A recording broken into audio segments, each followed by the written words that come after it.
여러분, 돈을 많이 버는 것이 좋은 것입니까? 나쁜 것입니까? 좋은 거겠죠. 성공이 좋은 거고 실패가 나쁜 거겠죠. 형통이 좋은 거고 불통이 나쁜 거겠죠. 건강이 좋은 거고 질병이 나쁜 거고요. 이것이 우리의 일차적인 관점입니다. 일반적인 관점이죠. 우리는 보통 돈 많이 벌었으면 와 좋겠다, 부럽다, 이제 이런 이야기를 하잖아요. 그 돈 때문에 무슨 일이 생길지는 나중 문제죠. 일단 돈을 많이 벌었다 그러면 와 좋겠다. 그 사람은 성공했대. 와 좋겠다 이렇게 하죠. 그러나 사실은 그것이 좋은지 나쁜지는 그 물질로 인하여 어떤 결과가 나타나느냐에 따라서 결정되는 거죠. 돈을 많이 벌었어요. 그런데 그 돈 때문에 싸우고 다투고 분쟁이 일어나요. 그럼 안 좋은 거죠. 내가 돈을 못 벌었지만 그 때문에 서로 더 사랑하게 됐고 격려하게 됐고 한마음이 됐어요. 그럼 그게 더 좋은 거죠. 여러분 얼굴 표정이 아닌 것 같은데 그래도 돈을 많이 벌어야 좋은 것 같은데. 그러니까 건강이 됐던 그 무엇이 됐든지 간에 그는 일차적인 거고 그것으로 어떤 현상과 결과가 주어질 것이냐 그거에 따라서 평가가 달라지는 거죠. 베드로와 요한이 사로잡혔어요. 그리고 갇히게 되었어요. 좋은 일인가 나쁜 일인가? 감옥에 갇히게 됐으니까 좋은 일이라고는 할 수는 없잖아요. 감옥에 갇혔대. 아이고 어떡하거나 이제 이런 일이죠. 지금 장애인을 고쳤어요. 사람들에게 설교했어요. 그랬더니 믿는 자가 5,000명이나 되었어요. 그래서 그 은혜로운 현장에서 이제 모든 일을 정리하고 교회로 돌아가고 집으로 돌아갔으면 얼마나 좋았겠어요. 교회도 기쁨이 충만하고 가정도 기쁨이 충만하지 않았겠어요? 그래야 형통한 거죠. 그런데 잡혀버렸어요. 그리고 옥에 갇혀버렸어요. 불통한 일이 생긴 거죠. 어떡하나 잡혔대, 갇혔대, 어떡하나 그러잖아요. 그런데 하나님의 관점에서 보면 이것이 형통한 거죠. 하나님의 뜻을 이루기 위해서 하나님의 계획대로 진행되고 있는 거거든요. 우리의 편에 있어서는 아유 문제 생겼네. 그러나 하나님 편에 있어서는 계획대로 진행돼 가고 있다. 이제 이거죠. 초대교회에 우리들끼리의 공동체죠. 지금 성령 받고 우리들끼리 기쁨이 충만하고 우리들끼리 모여서 떡을 떼고 우리들끼리 모여서 찬양하고 기도하고 기쁨이 충만했어요. 그런데 그 교회에서 교회 밖으로 지금 예루살렘으로 복음이 확장되도록 주님이 역사하시는 거잖아요. 성전 미문에 앉은 사람을 이렇게 세우는 사건을 통해서 예루살렘의 예수 그리스도의 부활의 소식을 지금 전하고 있는 거예요. 그리고 당대의 지도자들에게 예수 그리스도의 부활의 소식을 전하고자 하는 계획이 지금 진행되어 가고 있는 거죠. 지금 베드로 요한은 그 계획 속에 있는 거예요. 일반적인 관점으로 보면 감옥에 갇혔으니까 이거 큰일 났어요. 그러나 하나님의 관점에서 볼 때는 계획대로 잘 진행되고 있는 거죠. 우리는 우리의 삶에 나타나는 현상들을 이해하는 법을 배울 필요가 있죠. 우리의 일차적인 관점이 아니라 하나님의 관점에서 그걸 봐야 되는 거예요. 우리는 풍요롭고 평안하고 건강하고 형통하고 이것이 다 좋은 거라고 생각해요. 그러나 주님의 뜻이 이루어지는 것이 좋은 것이죠. 성경은 그것을 선한 일이다 그렇게 한 거예요. 비록 우리에게는 고난이지만 주님의 뜻이 이루어지면 그것이 선한 것이 되는 거죠. 우리의 삶에 어떤 현상이 일어났어요? 그러면 그 현상을 통해서 하나님이 이루고자 하시는 뜻이 무엇인지 분별할 필요가 있죠. 너희는 이 세대를 본받지 말고 세상은 형통이, 성공이, 많이 버는 것이, 건강한 것이, 남들 보기에 그럴듯해 보이는 것이 좋은 거라고 하잖아요. 너희는 이 세대를 본받지 말고 마음을 새롭게 함으로 변화를 받아 하나님의 선하시고 기뻐하시고 온전하신 뜻이 무엇인지 분별하도록 하라. 하나님의 뜻이 무엇인지를 분별해야 되는 거죠. 비록 감옥에 갇혔을지라도 하나님의 뜻을 이룬다면 형통한 길을 걷고 있는 겁니다. 지금 우리가 다른 사람을 바라볼 때도 마찬가지예요. 이 땅에서 높아지고 풍요로워지는 것을 성공이라고 보면 그건 세상적 관점이죠. 그것을 통해서 하나님의 뜻을 이루는 것을 우리는 성공이라고 해야 돼요. 서로 고난의 길을 걷고 있더라도 그 사람이 지금 고난의 길을 걷고 있어요. 그런데 그 고난을 통해서 이 사람의 믿음이 더 좋아져요. 믿음이 더 순결해져요. 더 하나님의 사람으로 성장해요. 하나님의 뜻을 분별하고 그 뜻을 이루어가는 사람이 되어가요. 그럼 우리는 그걸 성공이라고 말해야 돼요. 저 사람이 참 형통한 길을 걷고 있다고. 세상에서 볼 때는 아이고야 교회 다니더니 왜 이렇게 고난이 많냐 고생이 많냐. 그러나 우리의 관점에서는 형통한 길을 걷고 있는 게 돼야 되죠. 관리들과 장로들과 서기관들이 모였습니다. 대제사장들의 문중이 다 모였어요. 그리고 베드로와 요한에게 물어보는 거죠. 너희가 무슨 권세와 누구의 이름으로 이 일을 행하였느냐? 너 무슨 권한으로 이 일을 행하느냐 하는 거죠. 권한을 따지는 거였어요. 보세요. 저희가 우리 시대에는 함부로 의료 행위를 하면 안 되죠. 그렇잖아요.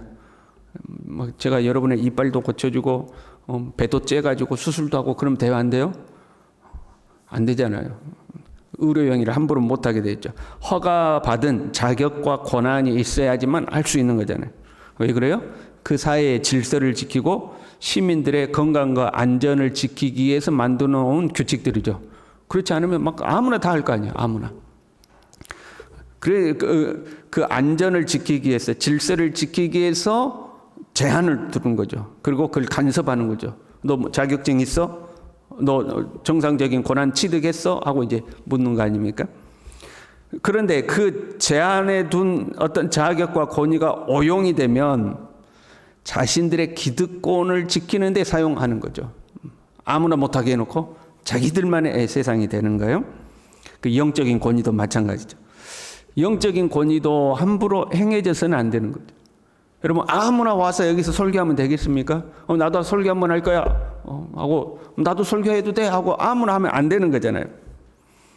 종교 사회였던 이스라엘에서는 비록 영적인 행위라도 통제와 간섭을 받게 되어 있는 거예요. 오늘날 우리가 의료 행위를 통제하듯이. 그래서 묻는 거죠. 너 무슨 권한으로 이 일을 하느냐 말이야. 너 무슨 권위로 누구의 이름으로 너 누구한테 허락받았어? 누구한테 허락받고 일을 하는 거야? 하고 묻는 거죠. 그런데 권위와 질서의 원래 취지를 상실하면 어떻게 돼요? 스스로 자기가 거기 안에 갇히게 돼 있어요. 우리가 회의하다 보면 그런 거 있잖아요. 법이요! 법대로! 법이요! 거기 안에 우리가 갇히는 거죠. 하나님의 역사가 나타나고 있고 하나님의 인도가 나타나고 있는데도 깨닫지 못하고 오히려 자신들의 기득권을 지키는데 이제 급급한 거죠. 14절에요. 비난할 말이 없는지라. 자기들도 할 말이 없는 거예요. 16절에요. 우리도 부인할 수 없는지라. 자기들도 어떻게 이거는 틀렸다 말할 수 없는 일이에요. 그럼에도 불구하고 17절에요. 이 이름으로 아무에게도 말하지 말게 하자. 다시는 하지 말아라. 자기들이 생각할 때도 비난할 말이 없어요. 부인할 수 없는 일이에요. 그럼에도 불구하고 자신들의 기득권을 지키기 위해서는 말하지 말라는 거예요. 자신들의 것을 지키기 위해서 하나님의 것을 제한하는 거죠. 근데 사실 그 권위도 자신들의 것이 아니죠. 하나님이 주신 거잖아요. 근데 자기 거라고 생각하고 하나님의 것을 제한해버리는 실수를 범하게 되는 거예요. 사도들은 오히려 담대히 예수님을 증거합니다. 지금 일어나는 사건은 자신들의 사건이 아니라 예수 그리스도를 위한 사건으로 해석을 하는 거예요. 지금 자기들은 비록 고난당하는 일이지만 이 사건은 예수 그리스도를 위한 사건이죠. 그래서 10절에요. 너희가 십자가에 못 박고 하나님이 죽은 자 가운데서 살리신 나사렛 예수 그리스도의 이름으로 이 사람이 건강하게 되어 너희 앞에 섰느니라. 담대히 예수님을 증거하고 있어요. 12절에요. 다른 이로서는 구원을 받을 수 없나니 천하 사람 중에 구원받을 만한 다른 이름을 우리에게 주신 일이 없음이라. 이 예수의 이름으로 이 사람이 나온 거다. 담대히 예수 그리스도를 증거하고 있어요.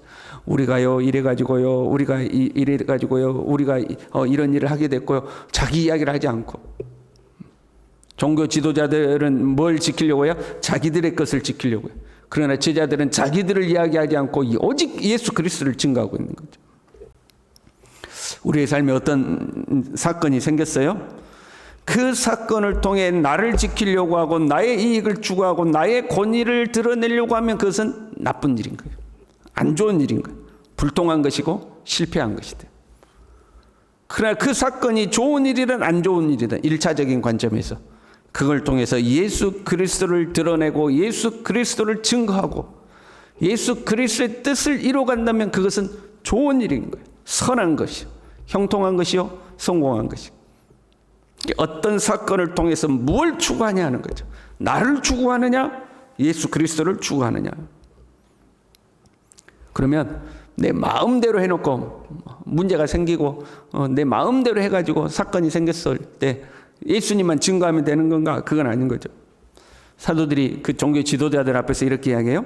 하나님 앞에서 너희의 말을 듣는 것이 하나님의 말씀을 듣는 것보다 옳은가 판단하라. 난 너희들 말 안 들어. 난 오직 하나님 말만 들어. 그런 말이잖아요. 오늘날도 그런 사람들이 간혹 있어요. 교회의 질서를 무시하고 나는 오직 하나님 말만 듣는다. 이렇게 하는 거죠. 오만한 사람들이죠. 어떻게 하나님의 뜻을 이루는지 아는가? 12절에 이렇게 21절에 이렇게 돼 있어요. 모든 사람이 그 된 일을 보고 하나님께 영광을 돌림이라. 하나님께 영광이 되냐 안 되냐 하는 거죠. 내 마음대로 해놓고 오직 예수 근다고 되는 게 아니다 이 말이에요. 하나님께 영광이 되는가 안 되는가? 다른 사람들이 볼 때도 하나님께 영광이 되는가 안 되는가? 그걸 확인할 수 있어야 하는 거죠. 비록 내가 고난 중에 있을지라도 우리가 의로운 길, 선한 길, 바른 길, 믿음의 길을 걸을 때 사람들이 우리를 보고 하나님께 영광을 돌리지 않겠습니까? 야, 대단하다.